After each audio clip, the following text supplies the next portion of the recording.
পঞ্চমুখী রুদ্রাক্ষের গুণাগুণ। পঞ্চমুখী রুদ্রাক্ষ শান্তিদায়ক, পাপনাশক, গোব্রাহ্মণ হত্যাকারীর পাপমোচন করে। এতে মানুষের শ্রীবৃদ্ধি ঘটে। এই রুদ্রাক্ষ ধারণে মানবের আধ্যাত্মিক জ্ঞান ও ধর্মানুশীলন বৃদ্ধি পায়। বিশেষভাবে মনে রাখতে হবে, পঞ্চমুখী রুদ্রাক্ষ স্বয়ং কালাগ্নি শক্তির কেন্দ্র। এই রুদ্রাক্ষ অপেক্ষাকৃত সুলভ। এই রুদ্রাক্ষ সবচেয়ে বেশি পাওয়া যায়।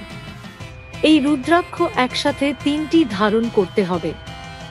একটি বা দুটিতে কোনো কাজ হয় না। 3টি ধারণে মনস্কামনা পূর্ণ হয়। এটা সর্বপ্রকার পাপ থেকে মুক্তি দান করে।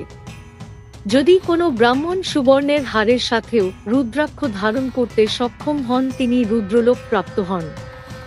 এ বিষয়ে কোনো সন্দেহ নেই। শিবতুল্য রুদ্রাক্ষ ধারণে সহসা সকলের মন যায় না। তার জন্য পূর্বজন্মের সুকৃতি থাকা প্রয়োজন।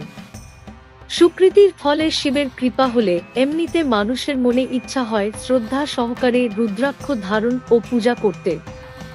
যেমন কোটি জন্মের থাকলে ভাগ্য, বিষয় ছেড়ে হয় বৈরাগ্য। ভক্তিভরে গলদেশে রুদ্রাক্ষ ধারণ করলে যদি সে ব্যক্তি পাপও করে থাকে, তাহলে তার পাপ অনায়াসে খণ্ডিত হয়ে যায়। পঞ্চমুখী রুদ্রাক্ষ ধারণকারী ব্যক্তি বিশাল শাস্ত্রজ্ঞ হয়ে থাকেন।